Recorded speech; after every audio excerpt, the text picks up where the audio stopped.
मेरी बात हो गई है, मैं बात कर लूंगा या हो गई है DGISI से, वो आज के बाद नहीं छेड़छाड़ करेंगे। शोएब साहब, ये जो बात हमने की, वो जो खत लिखा जिसमें जुडिशल कन्वेंशन बुलाने की बात की गई, ये कोई दुरुस्त हिकमत अमली थी? वहां से क्या मिल जाना था?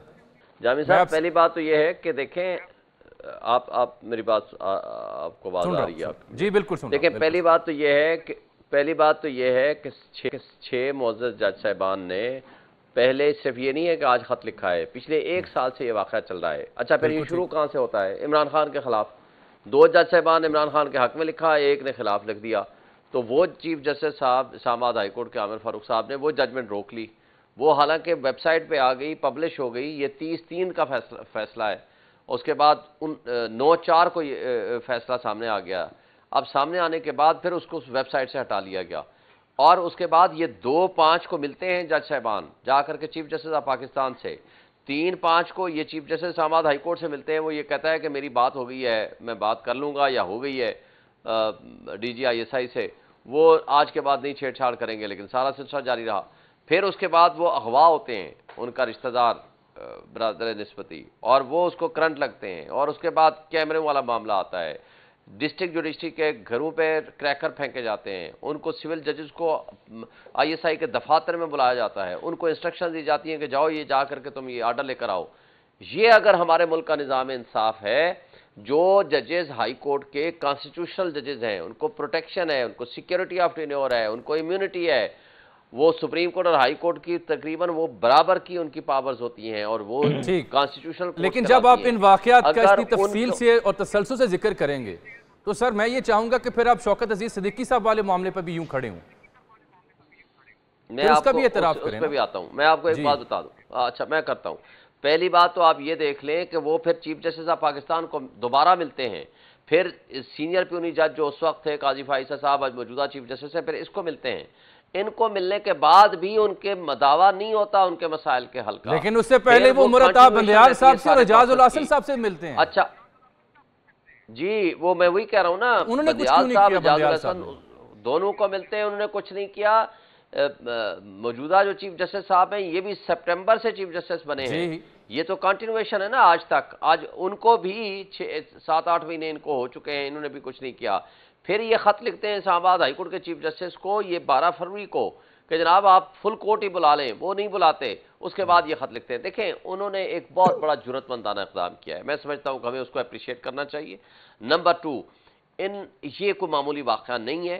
तीसरी बात यह है कि इन्होंने क्या कहा है, इन्होंने कहा जी कन्वेंशन बुलाएं या इसकी इंक्वायरी करें, क्योंकि इसके बारे में कोई हमें समझ नहीं आ रही। कंटेम्प्ट ऑफ कोर्ट का लिख के दिया इन्होंने। कन्वेंशन में तो वो इस पर डिलिबरेट करना चाह रहे थे ना, वो उसमें तो वो जुडिशल काउंसिल जो है वो तो इंक्वायरी की मजाज नहीं है। डिग आउट करें, नहीं डिग आउट कर, नहीं देखें, उन्होंने प्रपोजल दी है बेसिकली, तो चीफ जस्टिस ऑफ पाकिस्तान के नोटिस में लाए ना। उन्होंने प्रपोजल ये दी है कि बाकी जजेस से, बाकी हाई कोर्ट के जजेस से भी पूछा जाए कि उनके यहाँ क्या हो रहा है। ये इस्लामाबाद की लोअर जुडिशरी, इस्लामाबाद की 90% ऑफ द जजेस of the Islamabad high court ये कुछ फेस कर रहे हैं।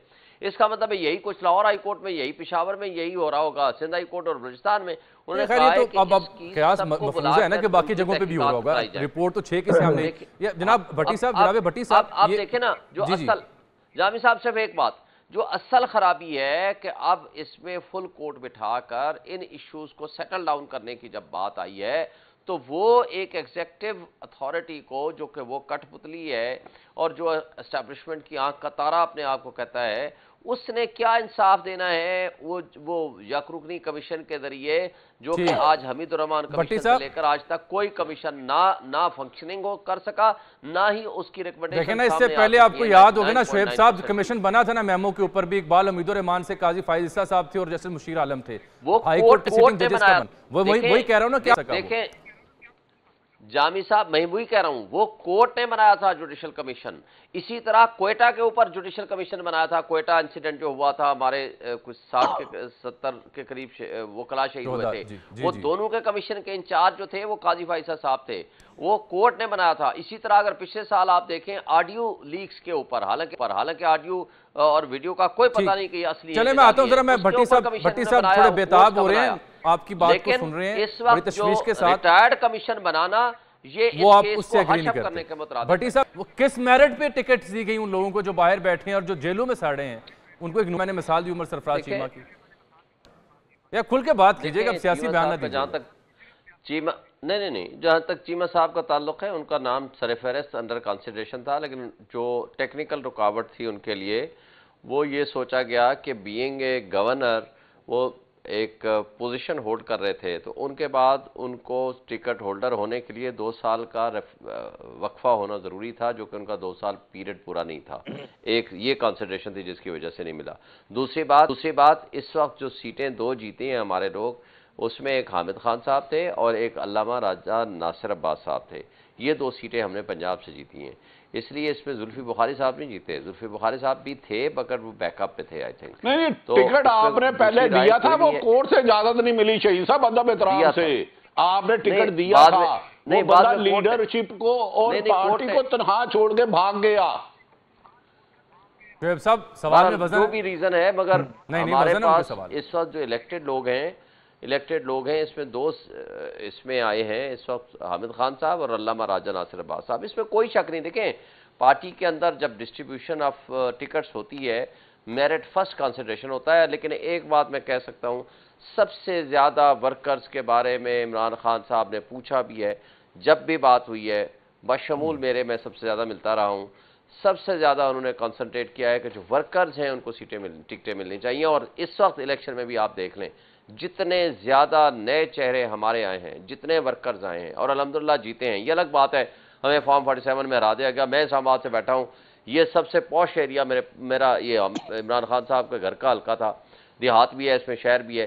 सब पोलिंग स्टेशन से जीता हूँ। 1,05,000 वोट मैंने लिए हैं। जिसने 50,000 वोट पे नहीं लिया उसको जिता दिया और फॉर्म 47 चेंज कर दिया, वो अलग बात है। लेकिन जितने वर्कर्स को टिकट्स मिली हैं इस दफा, मैं नहीं समझता कि वो फिर लंबी डिबेट है, उस पर किसी और रोज मुकालमा कर लेंगे। ये बताएं कि आपकी कोर कमेटी में डिसाइड क्या हुआ है? सिर्फ आपने हुकूमत की कमीशन बनाने की बात को मुस्तरद करना है, रैलियां निकालनी है, वकला तहरीक शुरू करनी है, तय क्या हुआ है? जरा वाज़ेह तो करें। देखें, हमने हर फोरम पे लड़ना है। सबसे पहली बात यह है कि ये केस शुरू कहां से हुआ था? इमरान खान से शुरू हुआ था। इमरान खान को सजाएं देने के लिए इनके ऊपर प्रेशर था, जिसकी वजह से इनके जजेस को उठाया गया, फैमिलीज को उठाया गया, अबडक्ट किया गया, इनके साथ जो कुछ तरीका वारदात किया गया वही किया गया जैसे हमारे कारकुनान के साथ किया। किंग्स पार्टियां शामिल कराई गई, उनको तशद्दुद किया गया, मारा गया, टीवी हाउसेज में पहुंचाया गया। वो सब आपके सामने ही है, उसकी तफसील में जाए बगैर चादर चार दीवारी की पामाली हुई, ये सारी बातें अंडर डिस्कशन है। देखें, आज हम इमरान खान विंडिकेट हो गया है। आज वक्त ने साबित कर दिया है कि उनके साथ जो जुल्म, तशद्दुद और बर्बरियत पीटीआई के साथ, उसको डिसमेंटल करने की कोशिश। ऐसे ही नून लीग कह रही है कि आज हम भी विंडिकेट हो गए। ऐसे ही नवाज शरीफ साहब के केसेस भी खत्म हो रहे हैं, वो भी कह रहे हैं हमारे खिलाफ साजिश हुई थी, हमारे खिलाफ फैसले दिए गए, बाद में वक्त बदला तो आज हमारे फैसले भी क्लियर हो रहे हैं। फर्क क्या है उस दौर में, इस दौर में? जावेद साहब, अगर आप शौकत अजीज सिद्दीकी साहब वाले केस को इग्नोर करेंगे तो साहब 6 जजेस के खत के ऊपर तकिया करना गैर मुनासिब नहीं होगा, या तो आपको उसे भी दुरुस्त मानना होगा। मैं आपको एक गुजारिश कर दूं। सबसे पहली बात यह है कि नवाज शरीफ, विद रिस्पेक्ट, मैं हर पॉलिटिकल पार्टी की रिस्पेक्ट करूंगा, वो डीलर है, लीडर नहीं है। वो डील करके जाता है बाहर, डील करके वापस आता है, डील के नतीजे में ही जाता है, डील के नतीजे में ही वापस आता है। आपके दौरे हुकूमत में गए थे वो, उसको मैं लीडर नहीं मानता। देखें, हमारा लीडर वो है, सुने, लीडर वो है जो इस वक्त जेल में है। वो ना मुल्क छोड़ेगा, ना मुल्क से भागेगा। हुजूर, आपके दौर में ही वो गए थे। आपकी वज़ीर सेहत उनकी प्लेटलेट काउंट और मेडिकल हिस्ट्री के बारे में डेली मीडिया को ब्रीफ करती थी। भट्टी साहब से पूछ लें, कितनी हंगामी प्रेस कॉन्फ्रेंस हुआ करती थी। वज़ीर सेहत के पास जो कुछ रिकॉर्ड लाया जाएगा, जो कुछ कैबिनेट में लोग रोना धोना लाएंगे कि जनाब आपकी हुकूमत थी ना, किसी और को तो नहीं थी। तो ठीक है, स्टेट विद इन स्टेट क्यों कहा जाता है भाई? हमारी स्टेट के अंदर अगर नीचे करने वाला, तो क्यों हुकूमत की आपने ऐसी जो अपाहज थी? मुझे ही धोखा दे देगा, सुन लेना, मुझे ही धोखा दे देगा तो मुझे क्या पता होगा?